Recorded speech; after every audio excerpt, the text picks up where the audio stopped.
The latest transfer portal changes hurt the game more than they help, and Ohio State can feel it the most.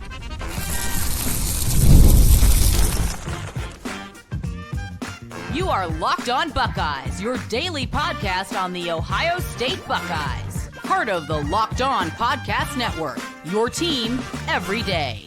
Welcome in, Buckeye fans, to a bonus episode of Locked On Buckeyes, which is your daily Ohio State podcast, part of the Locked On Podcast Network, your team every day. I'm your host, Jay Stevens, Veteran Sports Talk host, delivering passionate coverage about your Buckeyes. And during this Buckeye Blitz, we will discuss how Ryan Day goes about managing Ohio State's roster with the latest changes to the transfer portal, because the era of the two portal windows is over.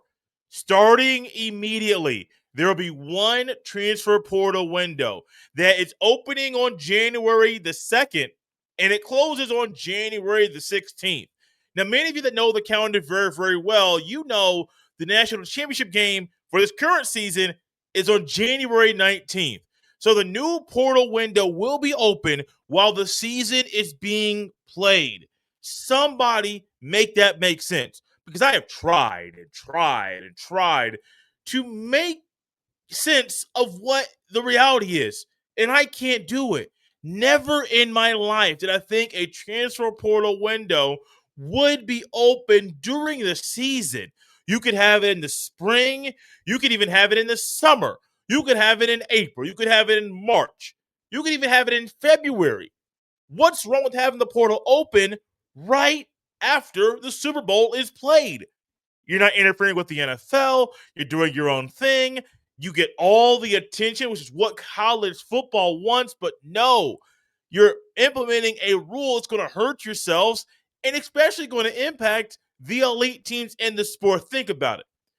January 2nd, which is going to be right after the quarterfinal games are played. So you're down to the Final Four in college football. Ohio State's probably going to be one of those teams. So Ohio State, let's just pick off the top of my head. Ohio State, Georgia, Miami, and let's say Alabama. Let's say those are the Final Four teams that are playing in the CFP national semifinal. While those teams are preparing for a Final Four game, they're also trying to figure out, well, is the guy on my team that I'm preparing to play with going to be going into the portal while the season's going on? Will we still have him, or will he want to go on visits? There are so many things that can negatively impact the sport. Not only that, but also this is when coaches are going to be hired. And so when coaches are going to be hired, you got guys going into the portal. There's so many different angles to this new rule that don't make sense. And if I am Ryan Day or even Tony Petitti, who represents the 18 institutions inside the Big Ten Conference, I'm pretty upset because this is an NCAA ruling. This is not something where it is the conferences in college football, those commissioners and the AD of Notre Dame coming together to make a rule. This is coming from the NCAA that doesn't govern the FBS level of college football. They don't. And I still don't understand why the powers that be and those that are in charge of the sport outside of the NCAA don't just break off and do their own thing, because I feel like they could do a good job and the money wouldn't be difficult. Finding a commissioner wouldn't be difficult. I ain't naming no names. I'm not doing that at all.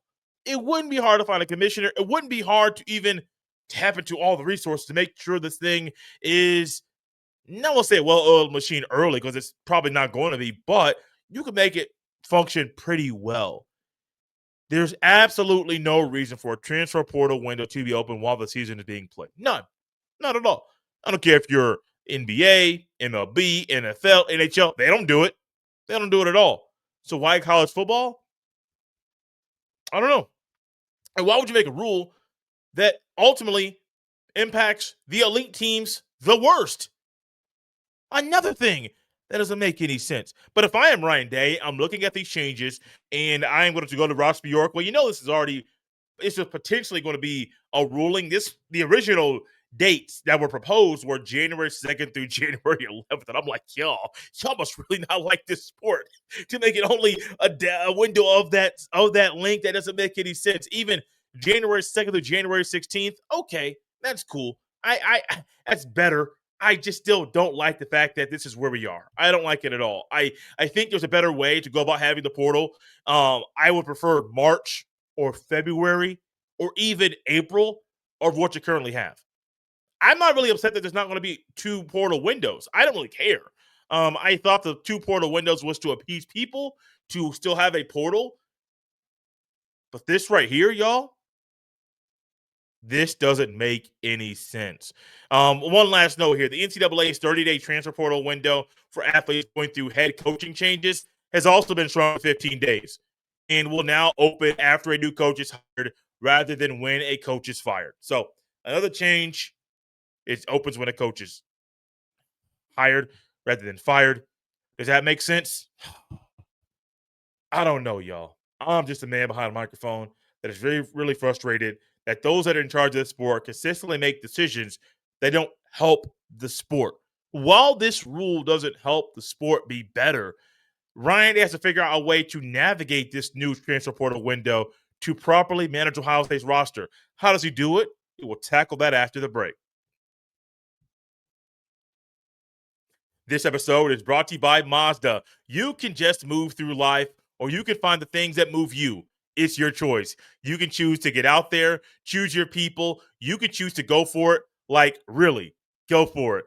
Just choose to do something that moves you. Mazda crafts cars for those who do more than simply move. Mazda, move and be moved. This episode is also brought to you by Monarch Money.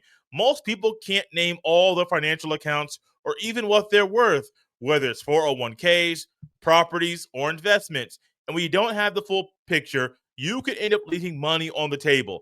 That's why there is Monarch Money. It's an all in one personal finance tool that brings your entire financial life together in one clean, easy to use interface on your laptop or your phone. Monarch is built for people with busy lives. If you've put off organizing your finances, Monarch is for you. Monarch does the heavy lifting for you. You can link all your accounts in minutes, see clear data visuals, get smart categorization of your spending, and finally feel in control of your money without ever touching a spreadsheet. You can identify that you aren't saving as much as you thought. Monarch helps you notice an inefficient investment allocation and discover forgotten 401ks from past jobs.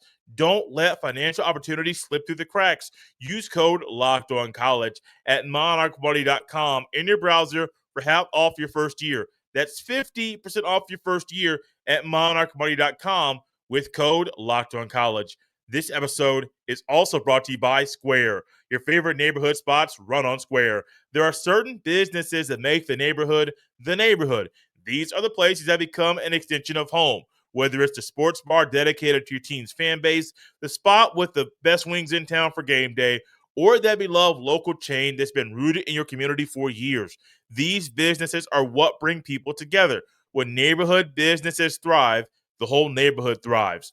There's a local barbecue spot in my neighborhood that's been the heart of our community for years.